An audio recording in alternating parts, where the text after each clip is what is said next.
안녕하십니까 유튜브 시청자 여러분, 김미리 목사입니다.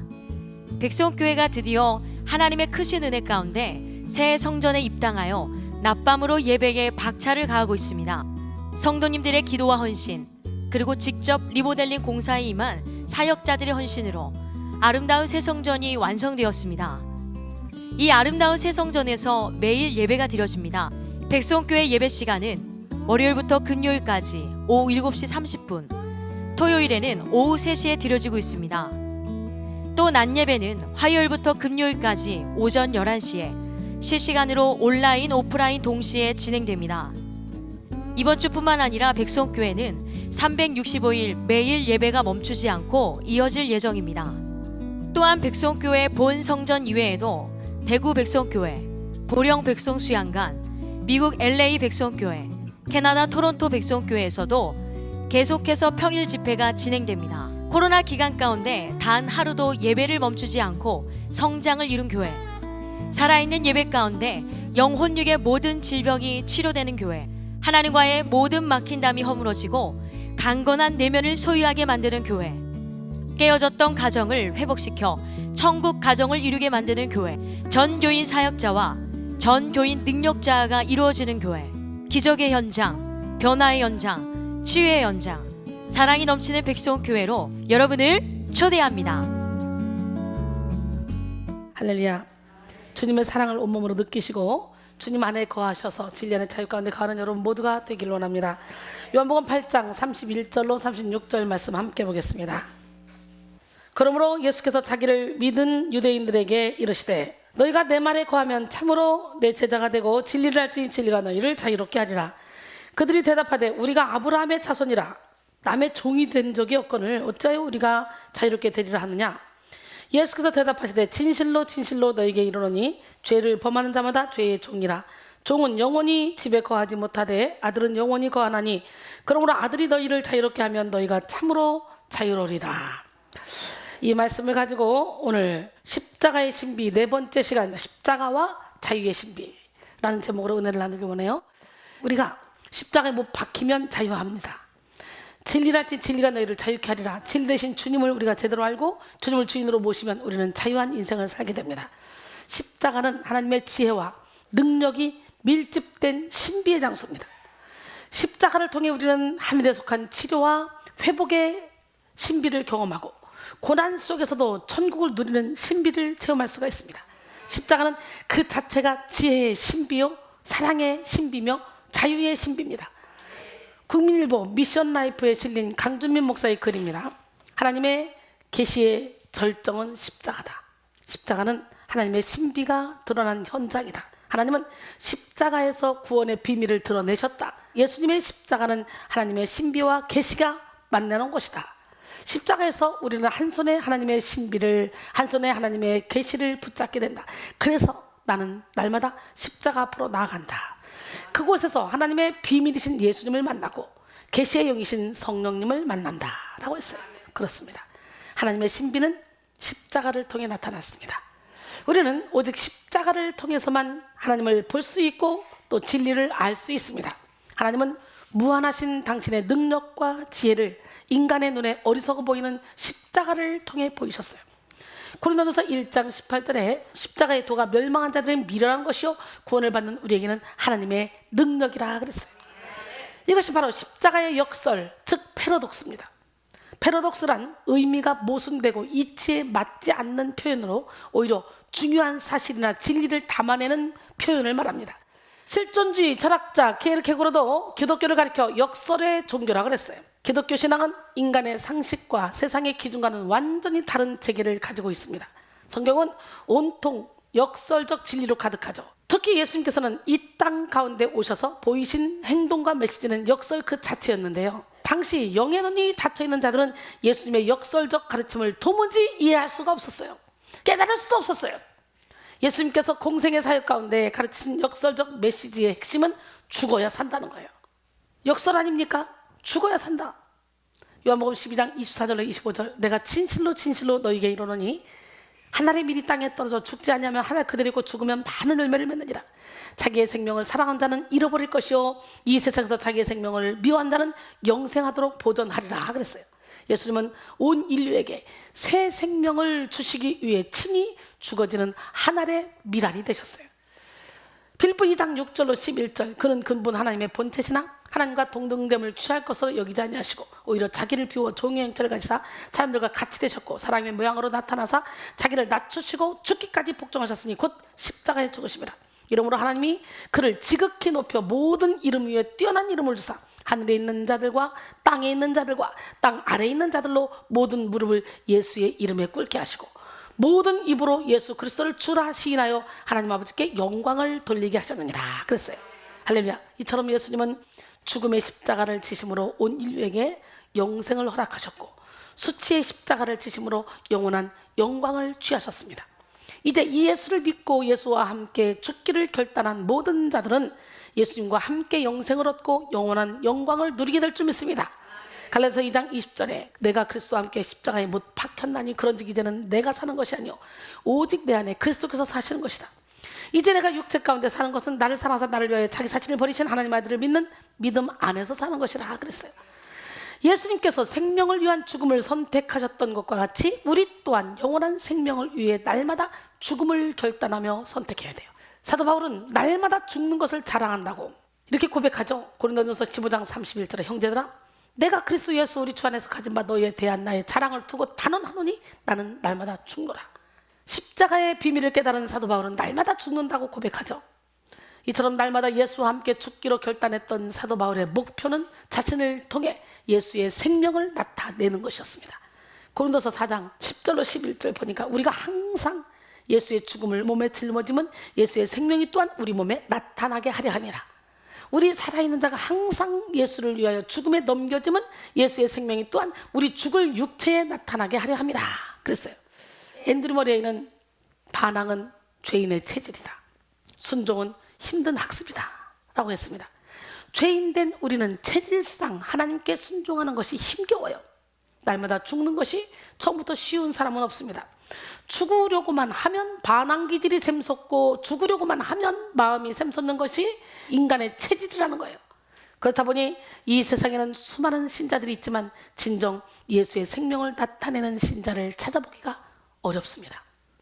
그 이유는 예수와 함께 받는 영광을 구하나 예수와 함께 죽는 것은 싫어하기 때문이에요. 그러나 여러분 기억하십시오. 노 크로스 노 크라운. 십자가의 죽음 없이는 결코 영광도 없다는 거지. 롱소는 십자가 없는 종교는 헛것이다 라고 말했고요. 루시오 오도는 십자가 없는 신앙은 결빙되리라 라고 했습니다. 로마서 8장 17절로 18절 자녀이면 또한 상속자 곧 하나님의 상속자여 그리스도와 함께한 상속자니 우리가 그와 함께 영광을 받기 위하여 고난도 함께 받아야 할 것이니라. 생각하건대 현재의 고난은 장차 우리에게 나타날 영광과 비교할 수 없도다 그랬어요. 우리는 예수와 함께 영광 받기 위해 반드시 깨어짐의 십자가를 통과해야 합니다. 깨어진다는 것은 고통이며 아픔입니다. 그러나 깨어짐 없이는 결코 능력도 생명도 없습니다. 씨앗 역시 껍질이 벗겨지는 깨어짐의 과정을 통해 그 속에 감춰졌던 생명이 흘러나와 싹이 나고 이삭이 나고 풍성한 열매를 맺게 됩니다. 어머니가 아이를 잉태하여 출산하는 것도 마찬가지예요. 한 생명이 탄생하기 위해서는 오랜 기다림과 깨어짐의 아픔, 해산의 고통을 통과해야만 합니다. 하나님은 사랑하는 자를 깨뜨리십니다. 깨어져야만 비워질 수 있고 비워져야만 하나님의 복으로 채워질 수 있기 때문이에요. 우리는 깨어질 때 성결해지고 깨어질 때 진리를 깨닫게 됩니다. 오늘 이 시간 진리를 깨달아 그 진리가 여러분을 자유케 만드는 기적이 일어나기를 소원합니다. 오늘은 특별히 십자가와 자유의 신비라는 제목으로 은혜를 나누고 있는데요. 십자가를 통과할 때 자유의 신비를 경험할 수 있어요. 최용호 씨의 글, 새는 하늘에서 가장 편하고 자유로워집니다. 물고기는 물속에서 가장 자유로워집니다. 꽃은 흙에 뿌리를 내리고 있을 때 자유로워집니다. 사람은 어디에서 가장 자유로울까요? 사람은 하나님 안에서만 자유로워집니다.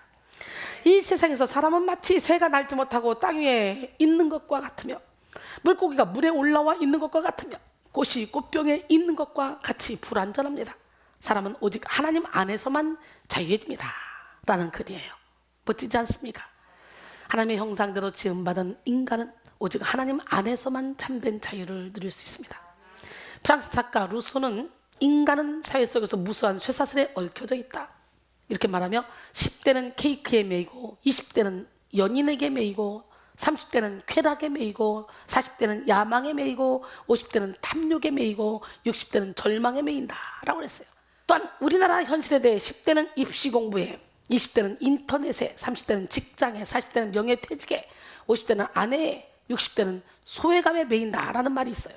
사전적 의미로서 자유는 외부적인 구속이나 무엇에 얽매이지 않냐고 자기 마음대로 할 수 있는 상태인데요, 인간은 누구나 본성적으로 자유를 추구하고 원하죠. 그런데 문제는 아담과 하와의 범죄 이후로 모든 인간이 다 죄의 본성을 지니게 됐다는 거예요.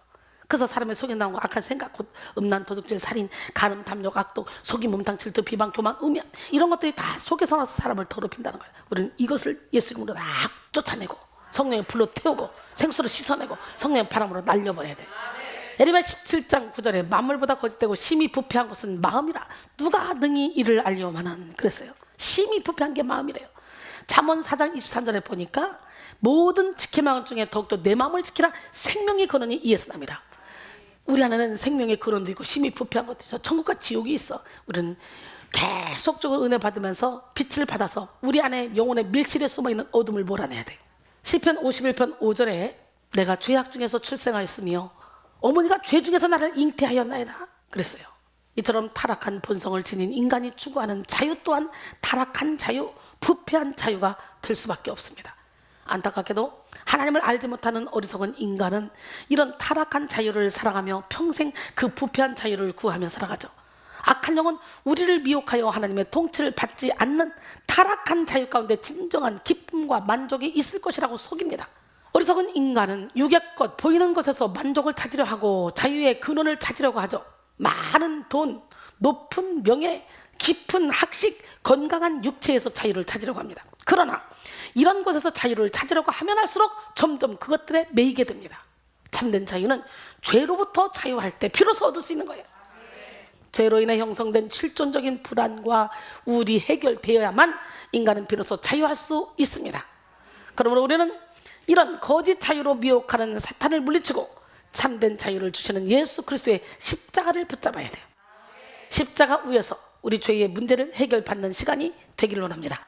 스펄전 목사님은 국민 생활의 자유는 가치 있고 종교의 자유는 귀하나 영적 자유는 지극히 값진 보배다 라고 했어요. 영적 자유를 갖기를 원해요. 타락한 죄의 본성을 지닌 인간은 오직 십자가를 통해서만 하나님의 형상을 회복할 수 있고 나가 참된 자유를 누릴 수 있습니다. 사랑하는 성도 여러분, 오늘 이 시간 여러분 모두가 십자가를 통해 참된 자유의 선물을 허락하신 예수 그리스도를 만나시기 바랍니다. 예수님의 관심은 철저히 우리 영혼에 있습니다. 예수님이 우리에게 주시고자 하는 자유 또한 인간들이 추구하는 타락한 자유와는 완전히 다른 영적 자유였습니다. 오늘 본문이죠. 요한복음 8장 32절에 진리를 하시니 진리가 너희를 자유롭게 하리라. 이 말씀은 인류의 가장 근본적인 문제가 무엇인지를 시사하며 동시에 인류가 지향해야 할 이상적 삶이 무엇인지를 보여주는 중요한 구절입니다.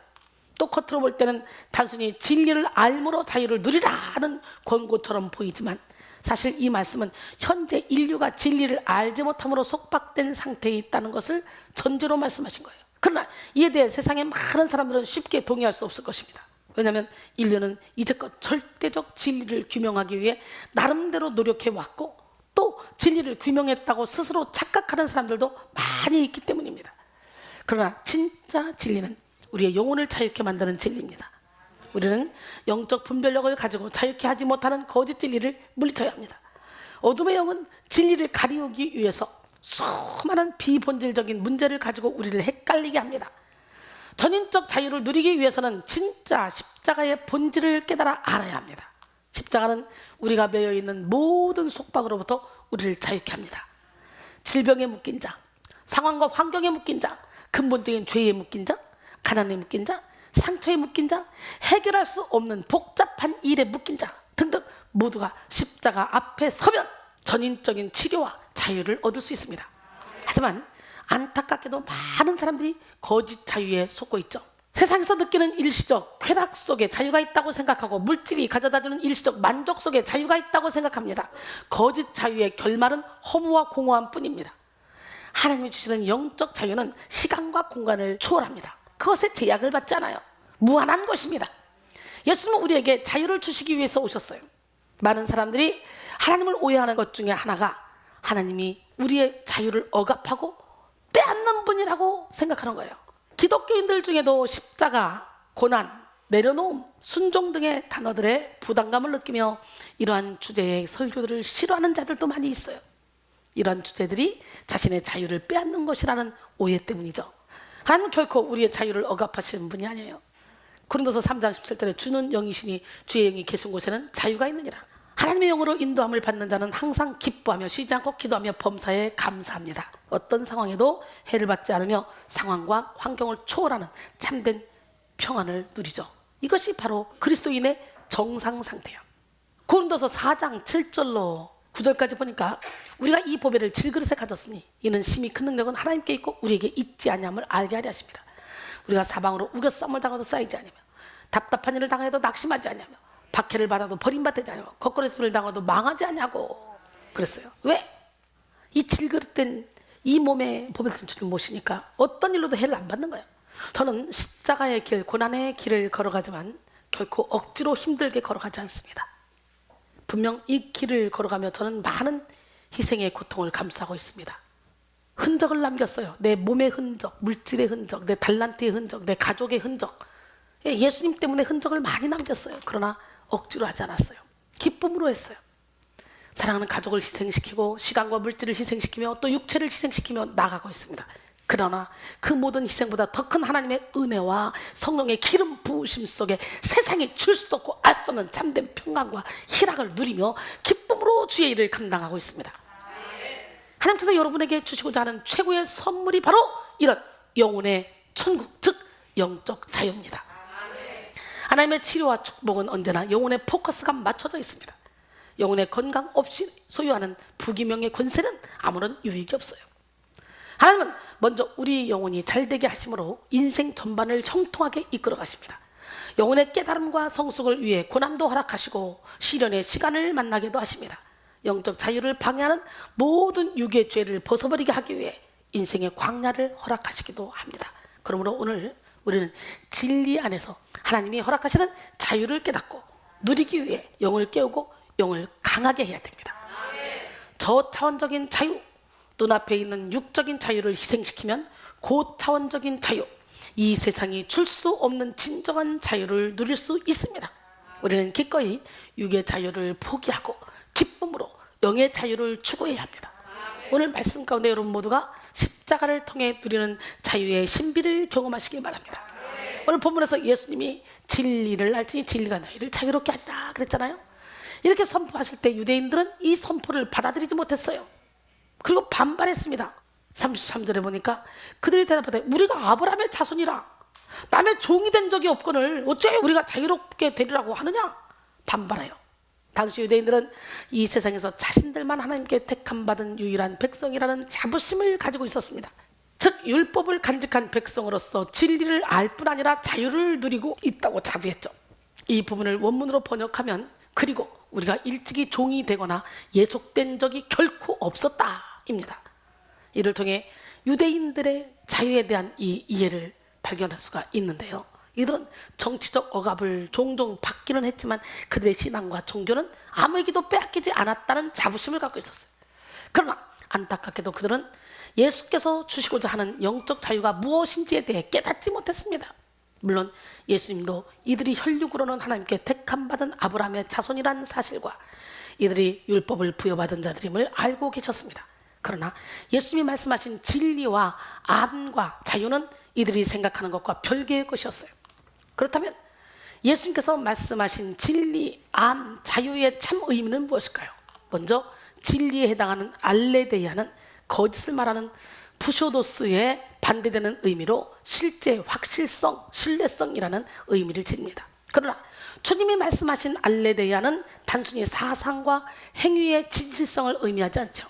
놀라운 사실은 알레데야에 대응되는 구약의 단어가 히브리어 에케트이고요. 이 단어가 하나님의 본성 혹은 하나님의 말씀을 지칭하는데 사용되므로 예수님은 이 단어를 사용함으로써 자신이 진리 자체이심을 밝히신 거예요. 진리를 알지니, 이 말은 예수 그리스도 자신이 진리이며 하나님이심을 믿으라는 의미가 내포되어 있습니다.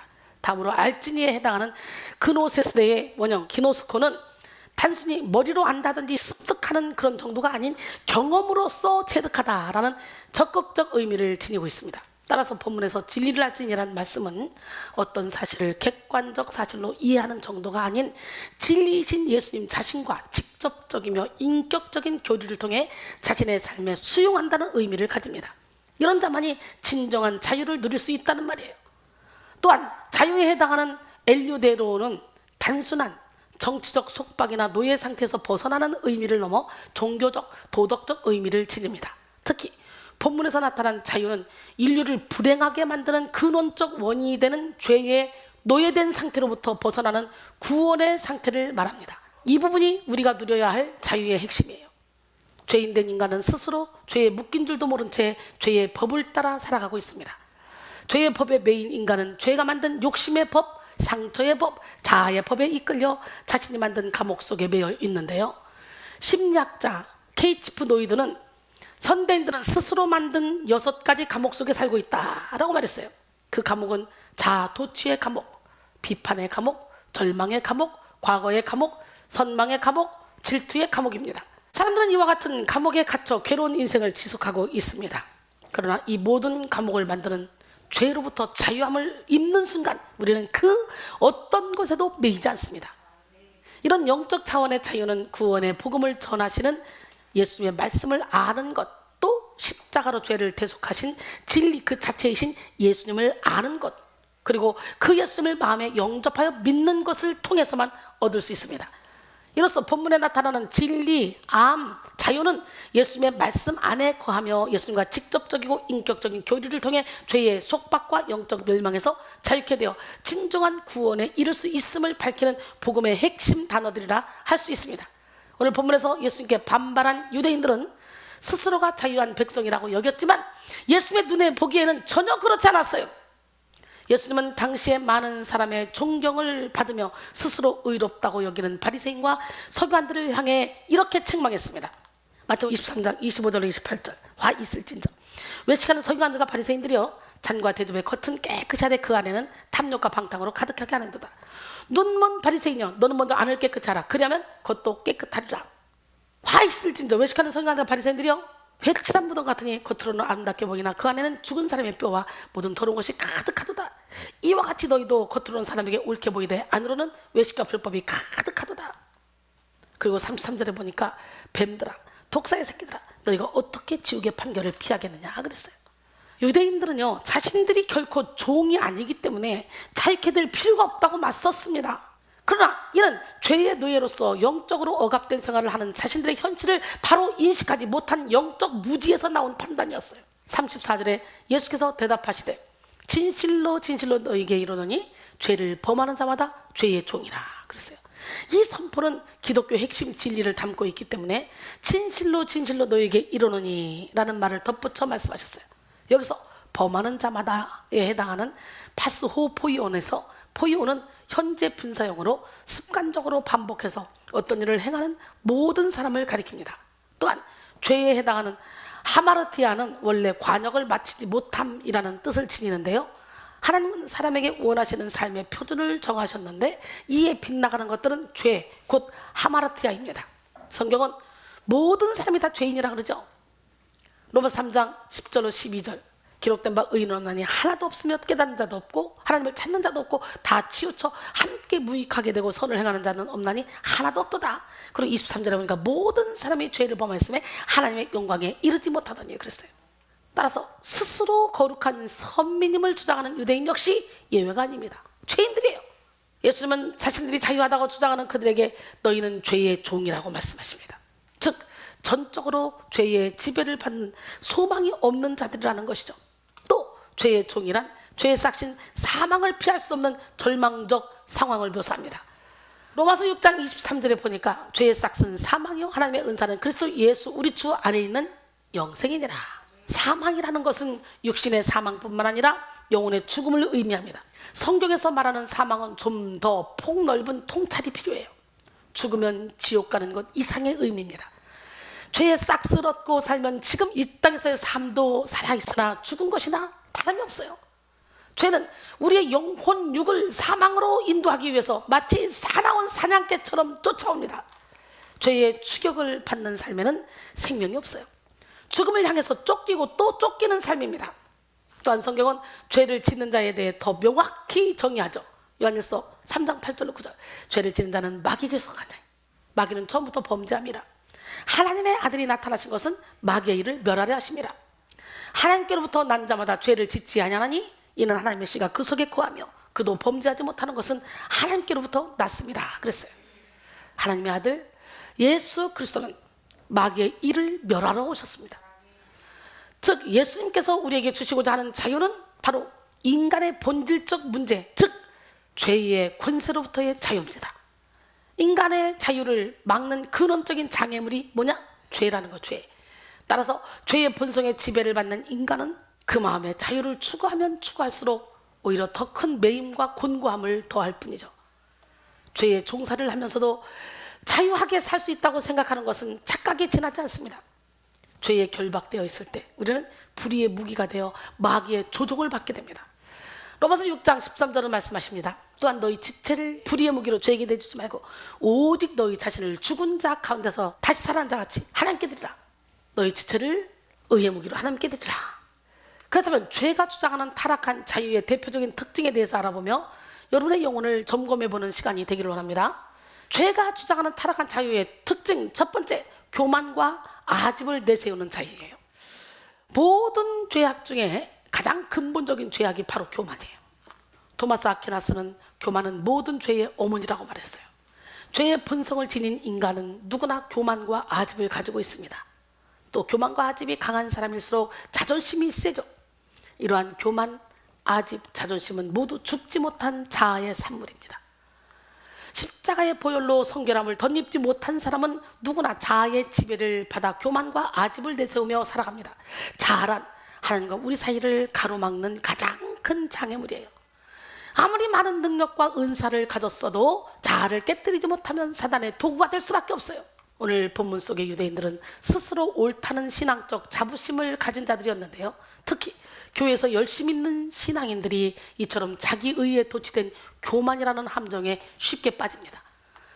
열정적인 신앙인일수록 남들과 비교하여 내가 옳다는 교만에 빠지기가 쉬워요. 이들은 바리새인들과 같이 자신의 교만과 아집의 틀에 갇혀서 오히려 참된 진리를 깨닫지 못하여 자유함을 누리지 못합니다. 많은 시간 봉사하고 기도하고 많은 물질을 드리는 것도 중요하지만 더 중요한 것은 완고한 마음을 깨뜨리는 거예요. 우리는 교만과 아집과 자존심을 깨뜨려야만 하나님 앞에 성결한 자로 쓰임받을 수 있습니다. 혹시 여러분의 내면 가운데 여전히 누구 때문에 힘들고 누구 때문에 분노가 일어난다면 여러분은 여전히 자아의 노예, 자존심의 노예가 되어 있다는 증거입니다. 주님은 말씀하십니다. 에베소 4장 31절로 32절. 너희는 모든 악독과 노함과 분냄과 떠드는 것과 비방하는 모든 것을 악의와 함께 버리고 서로 친절하게 하며 서로 불쌍히 여기며 서로 용서하기를 하나님이 그리스도 안에서 너희를 용서하신 것과 같이 하라. 하나님이 어떻게 용서했어? 당신의 독생자 아들을 십자가에 못 박으셨어. 그 정도로 우리를 용서하고 사랑했어. 골로새 3장 13절로 14절 보니까 누가 누구에게 불만이 있거든 서로 용납하여 피차 용서하되 주께서 너희를 용서하신 것 같이 너희도 그리하고 이 모든 것 위에 사랑을 더하라. 이는 온전하게 매는 띠니라. 그러니까 나 누구 때문에 상처받았어? 나 누구 때문에 속상해? 이 말이 통해 안 통해? 안 통해요. 예수님의 사랑으로 사랑하라는 거야. 그럴 때 진리하는 자기 가운데 거하게 되는 거예요.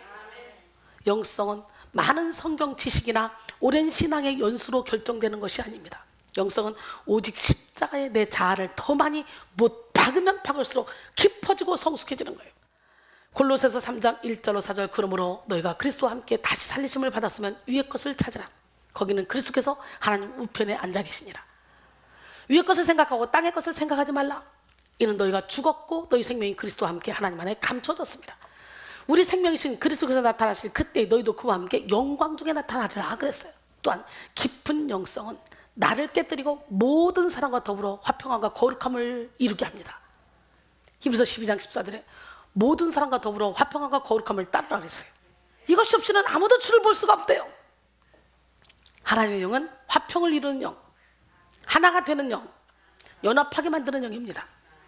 고린도전서 1장 10절에 형제들아 내가 우리 주 예수 그리스도의 이름으로 너희를 권하노니 모두가 같은 말을 하고 너희 가운데 분쟁이 없이 같은 마음과 같은 뜻으로 온전히 합하라 그랬어요.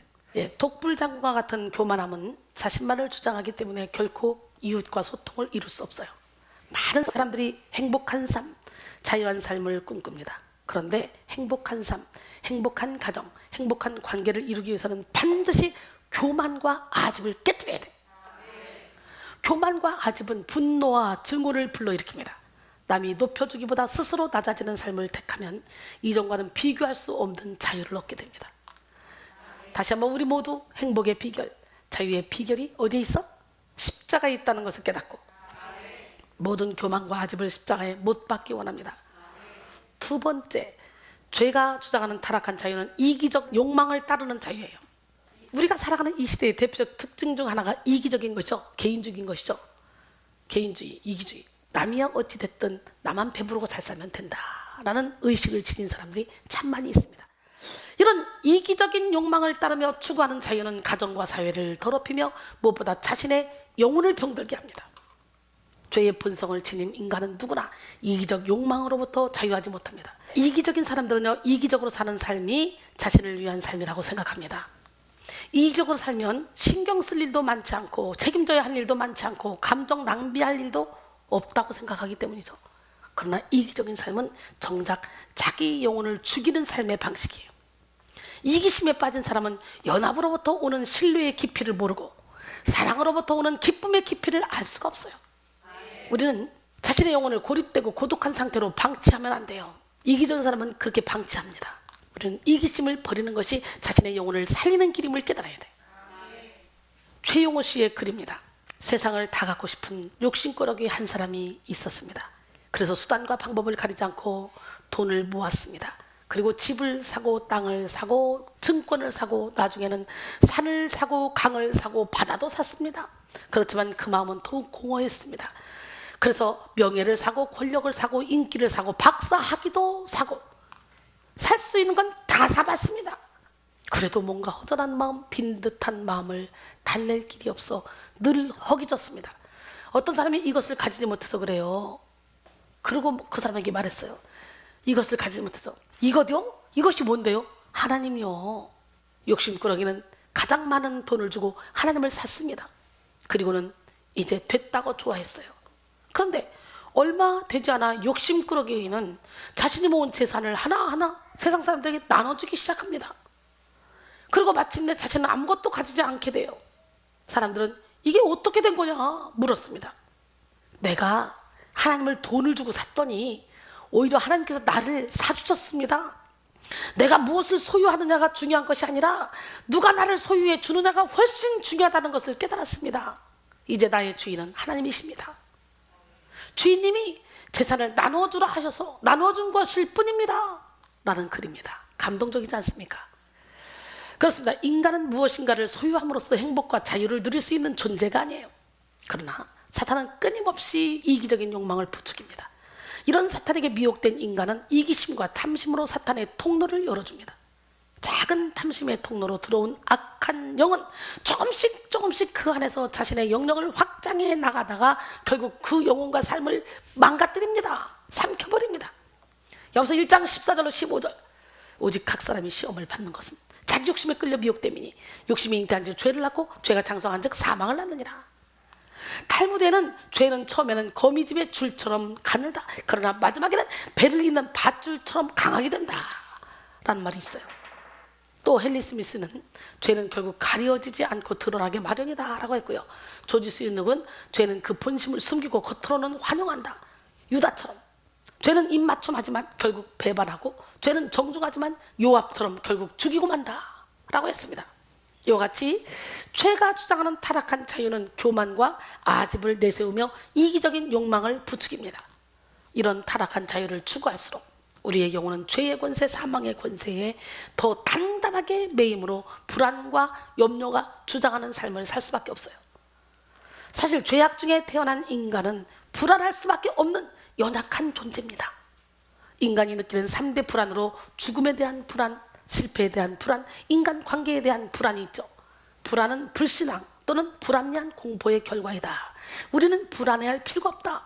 왜냐하면 하나님께 대한 전적인 신앙은 불안을 가지게 하기 때문이다 라고 말했습니다. 하나님이 주시는 마음은 결코 우리를 불안하게 만들고 두렵게 만드는 그런 마음이 아니에요. 디모데서 1장 7절에 하나님이 우리에게 주신 것은 두려운 마음이 아니요 오직 능력과 사랑과 절제하는 마음이니 여호와는 나의 빛이요 나의 구원이시니 내가 누구를 두려워하리요. 여호와는 내 생명이 능력이 되시니 내가 누구를 무시하리요. 잠언 27장 1절 말씀이에요. 여러분, 하나님의 나라는 여기 있다 저기 있다 아니에요. 여러분의 마음속에 있어. 로마서 14장 17절에 보니까 하나님 나라는 먹고 마시는 것이 아니요 오직 성령 안에 있는 의와 평강과 희락이라 그랬어요. 그렇습니다. 하나님의 영으로 인도함을 받아 진리 안의 자유를 누리는 자는 의와 평강과 희락의 천국을 누리며 살아가요. 혹시 여전히 여러분의 마음 가운데 불안과 두려움이 남아있다면 그 이유가 뭔 줄 알아요? 여러분의 삶의 주도권을 주님께 맡기지 못했기 때문이에요. 한마디로 자아를 십자가에 못 박지 못했기 때문이에요.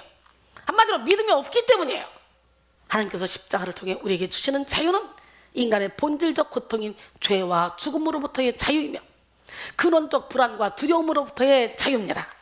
태초에 하나님은 아담과 하와에게 온전한 자유를 허락해 주셨어요. 범죄 이전의 에덴은 하나님의 통치를 받으며 완전한 자유와 행복 그리고 만족을 누렸었죠. 그러나 아담의 범죄 이후 온 인류는 참된 자유를 상실함으로 죄의 종으로 전락하게 되었습니다. 오늘 본문에서 예수님은 죄의 종으로 전락하여 자유를 상실한 인간의 실존에 대해 말씀하셨어요. 그리고 이어지는 예수님의 말씀을 살펴봅시다.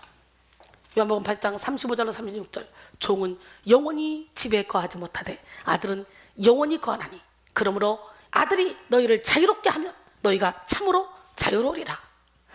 예수님은 한 집에서 함께 살아가는 종과 아들을 대비시키며 유대인들을 종으로 묘사하심으로 그들에게 충격을 받도록 의도하셨습니다.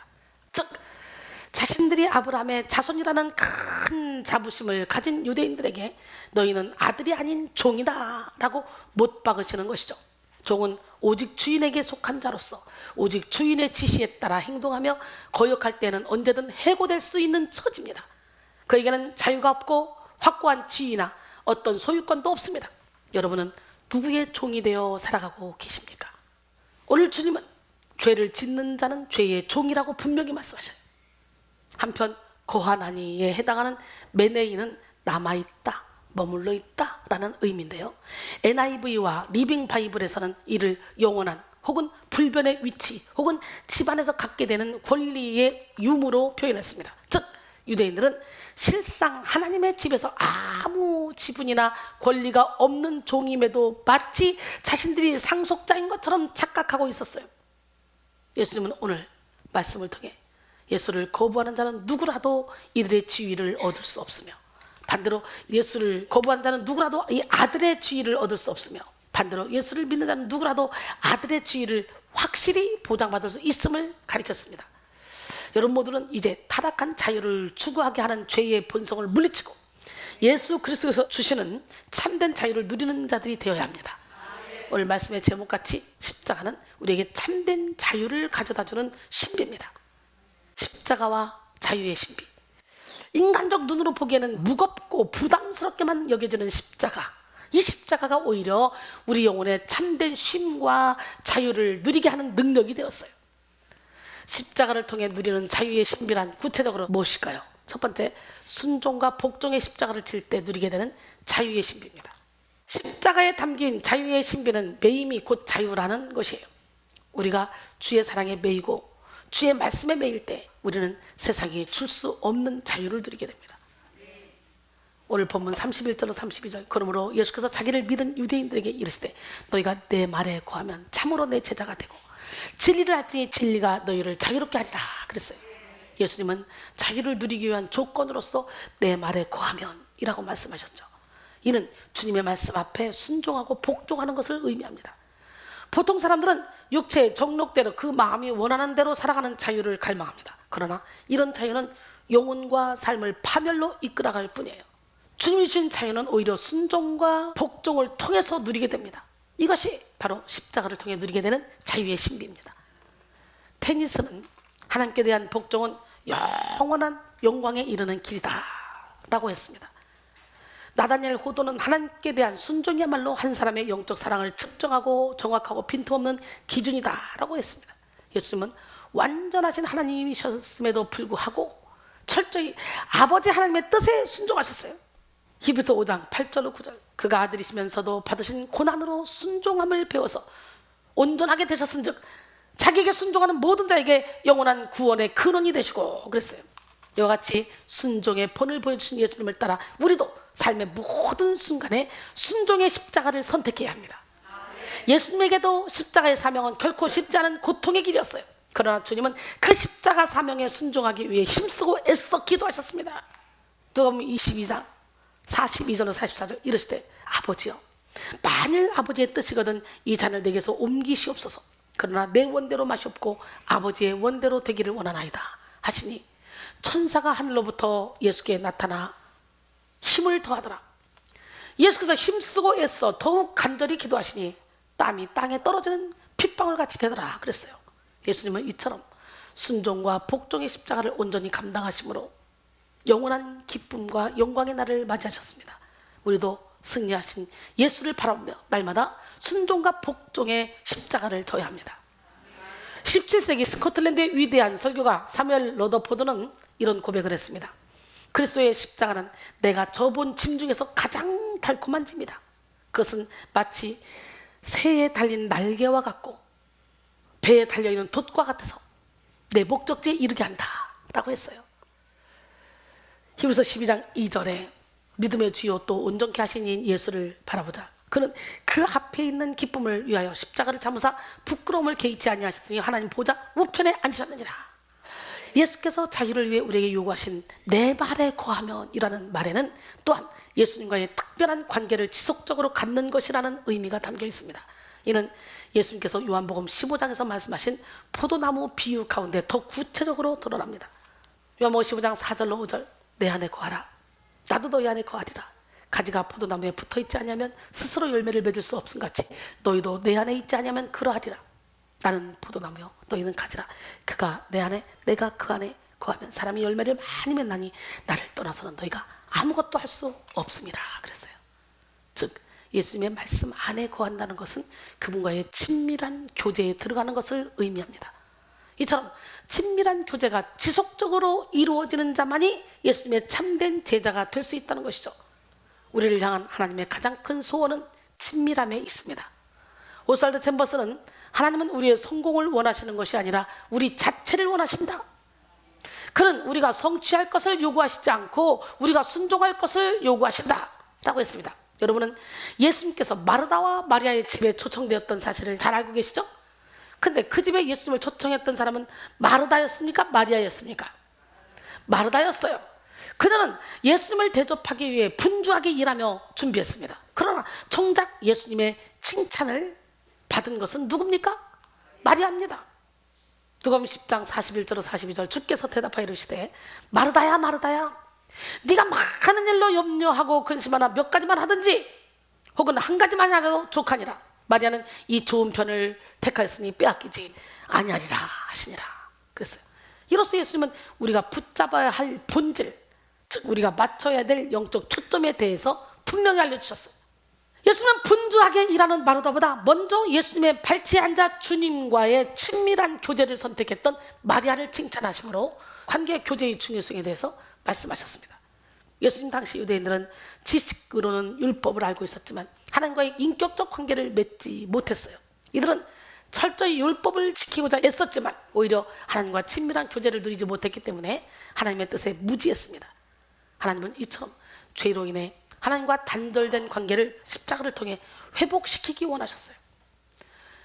캐나다의 신학자인 패커는 가장 중요한 것은 내가 하나님을 안다는 사실이 아니라 하나님께서 나를 아신다는 사실입니다. 하나님께서 나의 모든 면의 죄악을 미리 다 알고 계심으로 나에 대해 어떤 새로운 면을 발견하셔서 환멸에 빠지는 일이 없다는 것입니다 라고 말했어요. 그러면서 하나님과 친밀해지는 것을 두려워하지 말라고 말했습니다. 오늘 하나님과 막힌 담을 예수님이 십자가가 확 허물어 버렸잖아요. 오늘 그 십자가를 붙들고 우리는 평강 가운데 거해야 합니다. 우리는 오직 십자가를 통해 하나님과 친밀해질 수 있다는 걸 깨달아야 돼요. 또한 하나님과 친밀해질수록 우리의 영혼은 참된 자유를 누리게 됩니다. 순종과 복종의 십자가를 지는 삶, 이거는 아주 무겁고 힘든 것 같지 않아요? 그러나 오히려 가벼운 삶을 살아갈 수 있는 비결인 거예요. 제가 하나님의 말씀에 무조건 순종하고 복종했더니 이렇게 인생이 행복하고 기쁘고 즐겁잖아요. 여러분들도 이렇게 하나님이 인생 막대기로 사람 채찍으로 책망하고 징계하고 때릴 때 아멘 하고 받아들여서 여러분의 인생에 발전이 있어야 돼요. 지혜로운 자에게 책망을 하고 가르치면 그 사람이 더욱더 지혜로워진다잖아. 십자가를 지고 가는 삶은 무거운 삶, 힘든 삶일 것 같지만, 괴로운 삶일 것 같지만 오히려 참된 안식을 누리는 삶이라는 걸 알아야 돼. 마태복음 11장 28절로 30절, 수고하고 무거운 짐진 자들아 다 내게로 오라. 내가 너희를 쉬게 하리라. 나는 마음이 온유하고 겸손하니 나의 멍에를 메고 내게 배우라. 그리하면 너희 마음이 쉼을 얻으리니 이는 내 멍에는 쉽고 내 짐은 가벼움이라 그랬어요. 주님은 수고하고 무거운 짐진 자들에게 이 말씀하신 거예요. 여기서 수고하고로 사용된 코피온테스는 육체적으로 곤고한, 지친, 감정적으로 용기를 잃고 낙심한 이라는 뜻을 가지고 있습니다. 주님은 내가 너희를 쉬게 하리라 라고 약속하죠. 이 쉼은 영적인 휴식을 의미하는 거예요. 인간은 자신의 힘으로 죄로부터 구원받을 수 없어요.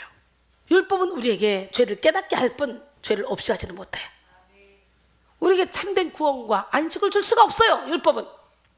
참된 자유와 안식은 오직 온유하고 겸손하신 예수 그리스도의 십자가에 있습니다.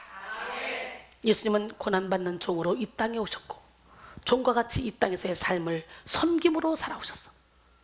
마태복음 20장 28절에 인자가 온 것은 섬김을 받으려 함이 아니라 도리어 섬기려 하고 자기 목숨을 많은 사람의 대속물로 주려 함이니라 그랬어요. 주님의 십자가의 멍에를 지고 주님의 말씀을 배우는 자는 무거운 짐으로부터 자유를 얻어 안식을 누리게 됩니다. 하나님은 십자가로 태초에 인류에게 허락하셨던 참된 자유와 안식을 회복하십니다. 인간에게는 쉼이 필요해요. 악보의 쉼표가 음악을 더욱더 아름답게 만들어주듯이 참된 안식은 우리의 삶을 더욱더 아름답게 만들어줍니다. 십자가는 우리의 영혼에 세상이 줄 수도 없고 세상이 알 수도 없는 안식을 주심으로 치열한 믿음의 경주를 승리하도록 합니다. 또한 어렵고 힘든 상황 가운데서도 주님과 화평을 누리게 함으로 주님으로부터 새 힘을 공급받도록 합니다. 그래서 십자가를 붙잡는 사람은 가장 자유롭고 가장 힘있게 살아갑니다. 우리 모두 이 십자가의 놀라운 신비를 날마다 체험하기를 소원합니다. 그 다음에 십자가를 통해 누리는 자유의 신비란 희생과 헌신의 십자가를 질 때 누리게 되는 자유의 신비예요. 누가복음 9장 23절에 또 무리에게 이르시되 아무든지 나를 따라오려거든 자기를 부인하고 날마다 제 십자가를 지고 나를 따를 것이라 해서 날마다. 윤동주 시인의 십자가라는 유명한 시가 있습니다. 쫓아오던 햇빛인데 지금 교회당 꼭대기 십자가에 걸려 있습니다. 철탑이 저렇게도 높은데 어떻게 올라갈 수 있을까요? 종소리도 들려오지 않는데 휘파람이나 불며 서성거리다가 괴로웠던 사나이, 행복한 예수 그리스도에게처럼 십자가가 허락된다면 모가지를 들이우고 꽃처럼 피어나는 피를 어두워가는 하늘 밑에 조용히 흘리겠습니다. 이 윤동주는 철저한 기독교 가정에서 성장한 시인으로 이 시는 예수 그리스도의 순환과 속죄양 의식을 바탕으로 쓰여졌습니다. 이 시에서 주목할 만한 표현은 바로 괴로웠던 사나이 행복한 예수 그리스도인데요. 이는 참으로 역설적인 표현이죠. 괴로웠던 사나이 행복한 예수 그리스도. 예수 그리스도는 모든 인류의 짐을 지고 십자가를 지며 괴로워했지만 결국 그 희생으로 인류를 구원한 가장 행복한 분이셨다는 말이에요. 시인은 자신 역시 당시 그 어두운 조국과 민족을 위해 희생하기 원한다는 소망을 이야기했습니다. 십자가에 담긴 자유는 썩을 것으로 심어 썩지 않을 것으로 영광을 얻는 자유입니다. 육신의 것으로 심어 얻는 영의 자유입니다. 고린도전서 15장 41절로 44절. 해의 영광이 다르고 달의 영광이 다르며 별의 영광이 다른데 별과 별의 영광이 다르도다. 죽은 자의 부활도 그와 같으니 썩을 것으로 심고 썩지 않을 것으로 다시 살아나며 욕된 것으로 심고 영광스러운 것으로 다시 살아나며 약한 것으로 심고 강한 것으로 다시 살아나며 육의 몸으로 심고 신령한 몸으로 다시 살아나니 육의 몸이 있은즉 영의 몸도 있느니라. 그러니 육의 몸이 있을 때 내 인생의 고난의 밤이 온다 할지라도 이 썩을 것으로 심어야 돼. 하늘의 것을 바라봐야 돼. 고난의 밤에 노래하게 하신 그 하나님, 그 하나님을 찬양합시다.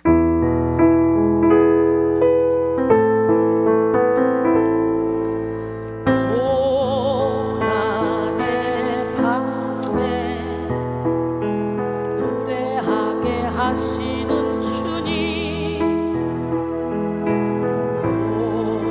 고난의 밤에 부르짖게 하시는 주님, 고난이 유익이라 말씀하셨네. 고난의 밤에 환난 날에 나를 부르라. 내가 너를 건지리니 내가 너를 고치리니 네가 나를 영화롭게 하리라. 고통 중에 나를 부르라. 내가 함께하리라. 네가 나를 찬양하리라. 너는 담대하여라. 고난의 밤에 노래하게 하시는 주님, 고난의 밤에 빛을 비춰주시는 주님, 고난이 유익이라 말씀하셨네. 고난의 밤에 환난 날에 나를 부르라. 내가 너를 건지리니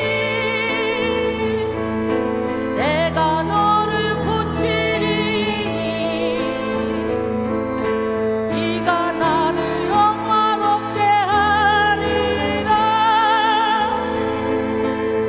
고통 중에 나를 찾으라. 내가 함께하리라. 네가 나를 찬양하리라. 너는 담대하여라. 고난의 밤에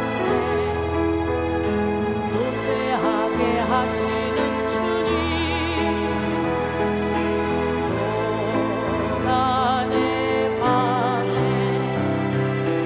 빛을 비춰주시는 주님, 고난이 유익이라 말씀하셨네. 고난의 밤에 고난의 밤에 아멘. 저의 고백의 간증이에요. 사랑하는 여러분, 진정한 자유, 진정한 행복의 비결은 희생과 헌신의 십자가에 있습니다. 저를 한번 보십시오. 사실 저희의 개인적인 삶에는 전혀 자유가 없어요. 365일 설교하고 365일 설교 준비하고 영상 작업하고 요즘엔 작사 작곡하고 요즘 또 박사 공부도 합니다. 24시간 1분 1초도 아껴가며 주님께서 제게 맡겨주신 사명을 감당하기 위해 희생하며 헌신된 삶을 살아가고 있어요. 그러나 저희 영혼은 세상에 줄 수도 없고 세상이 알 수도 없는 참된 평강과 자유와 기쁨으로 가득합니다. 하나님 앞에 헌신하며 복종하는 것 자체가 저의 가장 큰 행복이며 기쁨입니다. 이 바쁜 일정과 복잡한 일들 속에서 제 영혼은 항상 평강 가운데 거합니다. 신기하지 않습니까?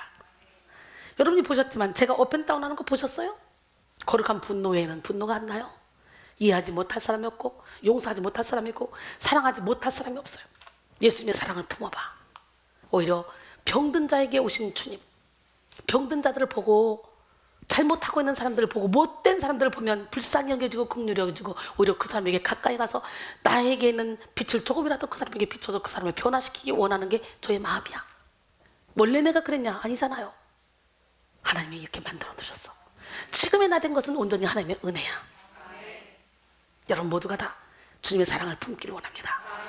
그리스도의 군사로 부르심을 받은 저의 인생이기 때문에 저는 철저히 복종과 헌신의 십자가를 질 뿐 결코 저의 생활에 얽매이지 않습니다. 디모데후서 2장 3절 4절 너는 그리스도 예수의 좋은 병사로 나와 함께 고난을 받으라. 병사로 복무한 자는 자기 생활에 얽매인 자가 하나도 없나니 이는 병사로 모집한 자를 기쁘게 하려 함이라 그랬어요. 십자가의 신비로 누리는 자유는 사랑의 행위를 수반하는 것입니다. 사랑이 없는 자유는 말씀이 없는 교회와 같다고 할 수 있습니다. 자유는 반드시 사랑이 뒤따릅니다. 그리고 예수님께서 말씀하신 바와 같이 사랑에는 의무와 책임이 따릅니다. 요한복음 14장 15절에 너희가 나를 사랑하면 나의 계명을 지키리라. 할렐루야. 쉽게 말하면 그리스도인의 자유는 사랑에 의하여 구속을 받습니다. 그러나 이 구속은 억압이 아니라 즐거운 순종으로 이어지는 거예요. 제가 하나님의 말씀에 즐겁게 순종하며 행복하게 가고 있잖아요. 사랑은 다른 사람에게 즐겁게 헌신하는 것입니다. 그것은 내가 좋을 대로 하는 것이 아니라 사랑하는 사람이 즐거워할 일을 하는 특별한 선택을 포함합니다. 그리고 이 선택은 나 자신이 누릴 수 있는 자유를 기꺼이 희생하는 것을 의미합니다. 이처럼 사랑은 이론이 아니라 순종과 희생을 포함하는 실제적이고도 의지적인 요소입니다. 고린도전서 10장 31절로 33절 그런즉 너희가 먹든지 마시든지 무엇을 하든지 다 하나님의 영광을 위하여 하라. 유대인에게나 헬라인에게나 하나님의 교회에나 거치는 자가 되지 말고 나와 같이 모든 일에 모든 사람을 기쁘게 하여 자신의 유익을 구하지 아니하고 많은 사람의 유익을 구하여 그들로 구원을 받게 하라. 예수님의 자유는 예수님의 원대로 하는 것이 아니라 성부 하나님의 뜻을 자발적으로 행하는 것이었습니다.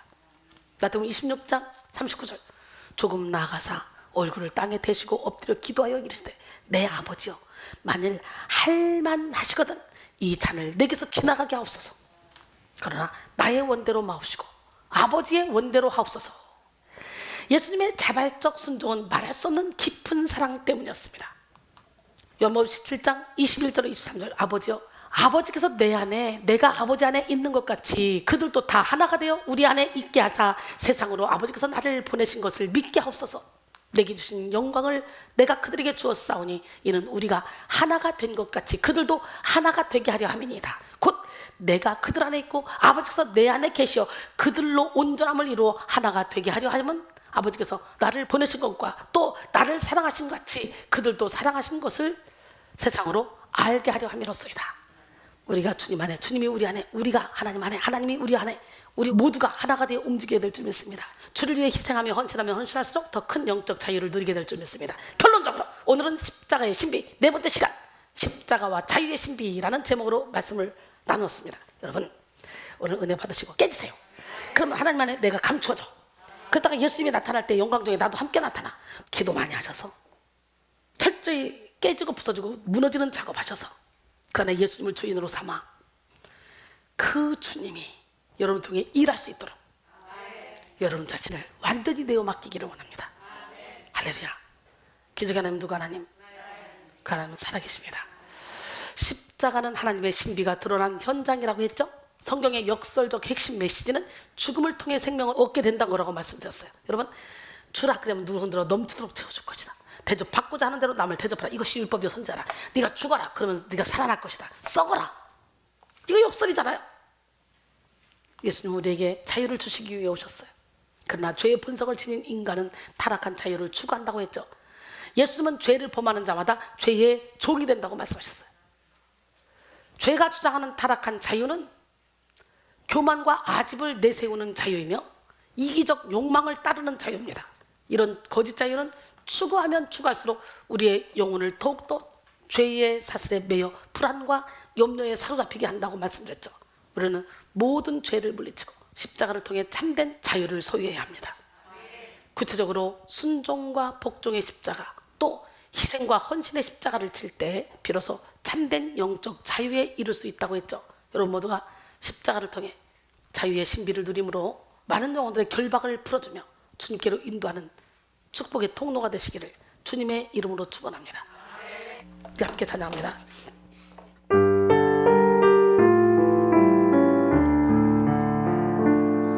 내 인생 행복의 꽃 피어나려 할 때에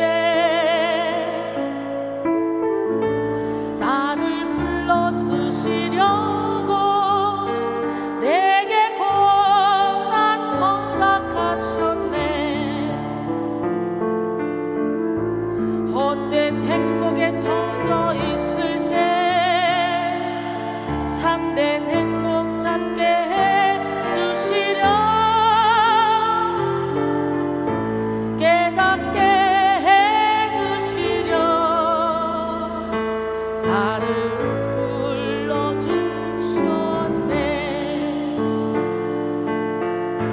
깨어지고 무너지고 상한 마음 가지고 주 앞에 나아갔을 때 주님 만나주셨네.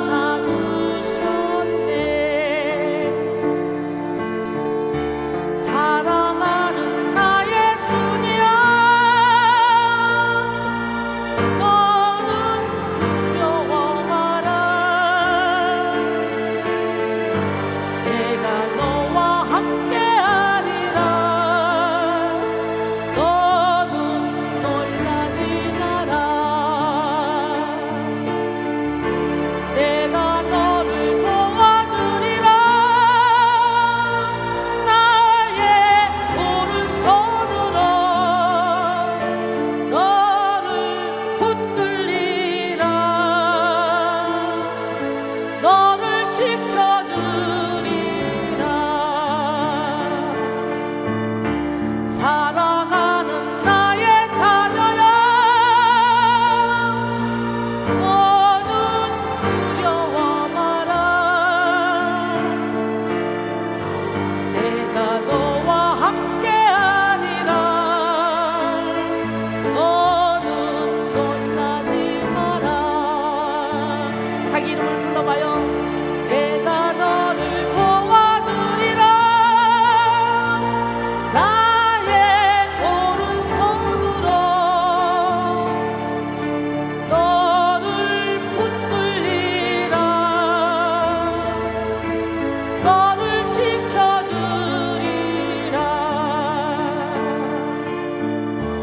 내 영혼 깊은 곳에 참된 행복 심어주셨네. 내 영혼 깊은 곳에 참된 행복 넘쳐 흐르네. 사랑하는 자기 이름 불러봐요. 사랑하는 나의 주님, 너는 두려워 마라. 내가 너와 함께하리라. 너는 놀라지 마라. 내가 너를 도와주리라. 나의 오른손으로 너를 붙들리라. 너를 지켜주리라. 다 같이 한번 배워봅니다. 내 인생 행복의 꽃 피어나려 할 때에 나를 불러 쓰시려고 내게 고난 허락하셨네. 헛된 행복에 젖어 있을 때 참된 행복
함께